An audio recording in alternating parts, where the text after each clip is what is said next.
all right, if I can't cheer or boo, I'm just going to sit back and watch.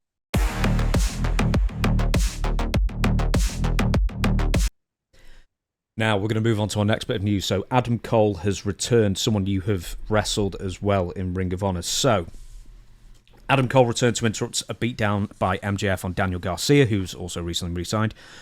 But now Adam Cole, who's been gone for an entire year, he did turn back up very briefly in May just to get beaten up by MJF, but I'll explain that in a second. He was revealed to be the Devil, along with his henchmen Roderick Strong, Matt Taven, Mike Bennett, for God's sake, I've written Matt for some reason, and Wardlow, who had been tormenting then babyface AEW champion MJF throughout the autumn. So this was all at the end of 2023, of course, but the issue was that Adam Cole shattered his ankle in a freak accident jumping off an entrance ramp. Do you remember seeing that? Was that when you were still doing the analysis? I did see it. Yeah, I did see it. I don't know if I did a video on it, but yeah, it was just a freak thing. Yeah.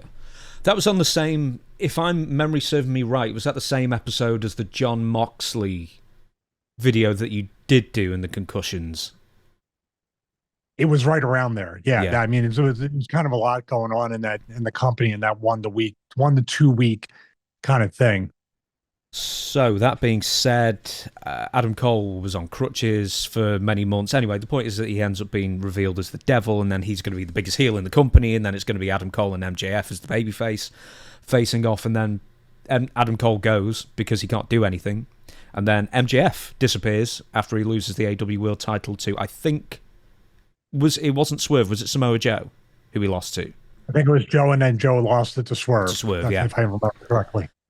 Is this going to be in the territory? Because when we talked about Swerve and Page, the 1 year angle, off on again angle, and then people kind of said, well, no, they were dipping in and out and they kept it interweaved and all this stuff. Do you think that's going to be the same excuse for what we're about to talk about, how the start, now they flipped they did supposedly the Austin Brett double turn type thing, where MJF's the heel and Adam Cole's the babyface? Yeah, but that wasn't in the same match, though. We're supposed to forget that that he was the Devil and supposedly the biggest heel in the company, and now he came back as a babyface. Do you remember back in May, right? So MJF and Adam Cole basically turned back up on, I can't remember which pay-per-view it was. I've written it down somewhere. I'd not written it down anywhere, I'm sorry. Anyway, it's back in May on a pay-per-view, and MJF does a surprise turn and basically beats up Adam Cole, who has the Devil mask, and then gets rid of Adam Cole within 10 seconds, basically. Beats him up, shuffles him out the ring. Then it's the one where he's wearing the Triple H 2002 return jacket. Yeah. And he does like an 8-minute promo into the camera and basically just erases the Devil storyline, but just completely. It's just gone. And now then MJF returns properly, and then shortly thereafterwards he turns on Daniel Garcia for just some sort of reason. And then he's now heel.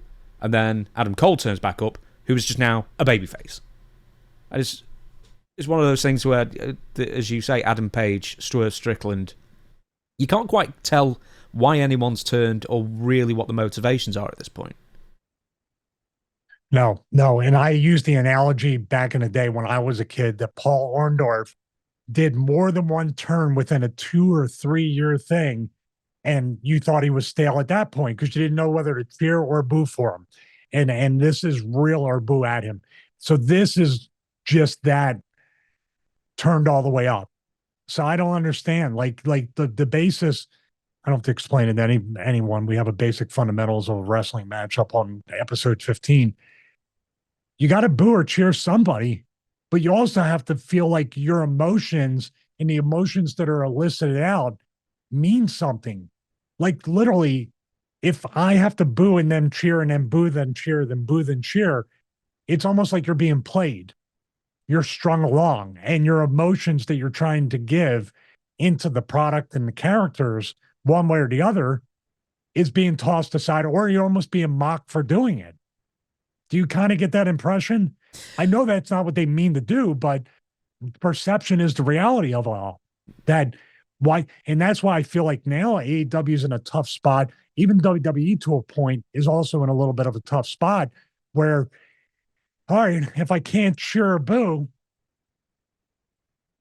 I'm just going to sit back and watch. And that's the worst thing. Just being quiet. Like, what am I supposed to? Let me just sit back and watch. Oh, these are cool moves. That's all I got. At least with MJF and Adam Cole, at least there's like a clear babyface and a clear heel. It's just the reasons for them being babyface and heel don't really add up. But at least you know who to cheer and boo in this one. Whereas with Adam Page and Swerve Strickland, they are both presented as bad guys and shades of grey. So they're almost equal at that point. I can't tell you. And it's a sports style presentation. And like we talked about in the last episode, not trying to beat up AEW. And I said, WWE, we can't let them have a pass for some of the things that they do as well. But at least I know if Drew McIntyre is a heel, we're at least going to get a good 6 months to a year of Drew McIntyre steadily and consistently being a heel. Not like, and this is the thing in wrestling, and it's more so in AEW. And I said this, I think, last week. They almost now, instead of spoon feeding and letting you know and telling you and kind of setting the table, as bookers would say, oh, it's Adam Cole, he's back. You should know he's a babyface. MJF's in the ring, he's being heel. So you should know Adam Cole's a babyface. We're very excited, even though 6 months ago, we were calling him a son of a bitch for, being the devil. So, but he's a babyface by virtue of the fans didn't know he was going to be there, and it was a surprise. That's right, because he's a surprise. So therefore, everybody should be happy to see him.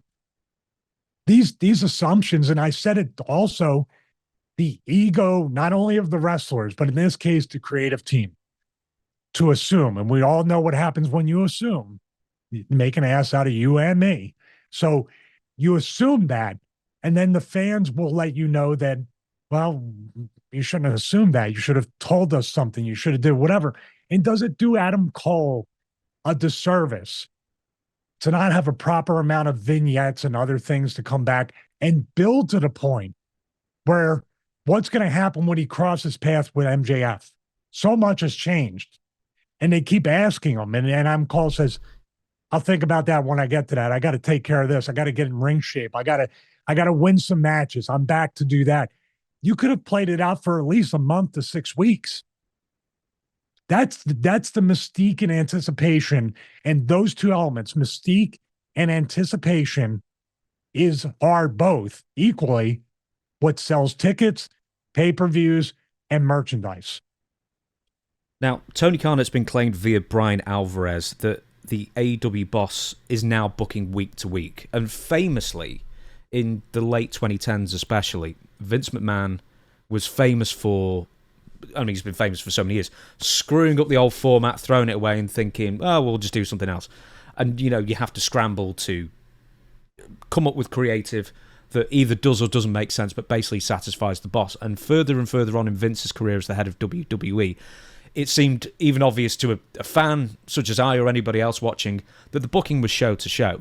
And apparently the reason was Vince just thought, well, if I don't remember it, nobody else will remember it. Let's just do something else this week. And there was no integrity of the storyline arcs or characters for the most part. And then there's also...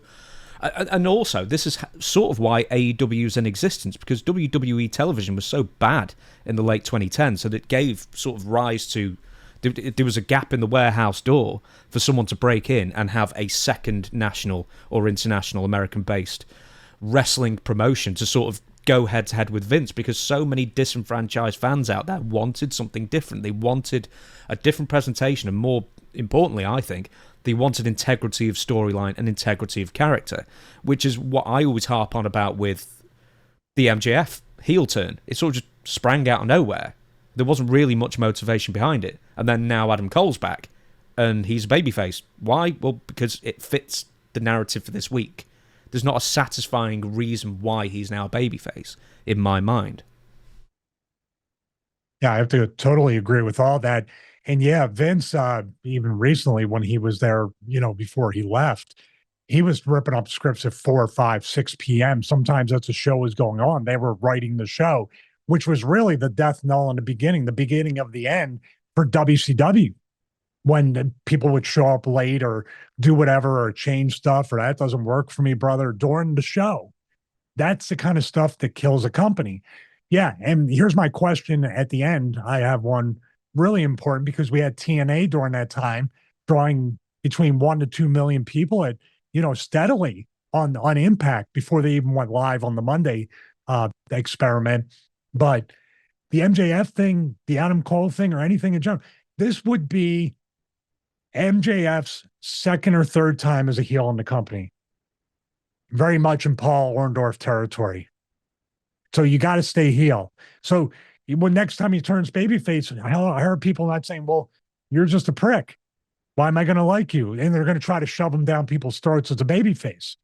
The Adam Cole thing, I totally think Adam Cole, even though he gets a reaction, would make a great heel. I think the only thing that can save Adam Cole and MJF right now is if they were kind of stringing the fans along together and they were both get back together as a team, as a heel team, and now they can play off each other.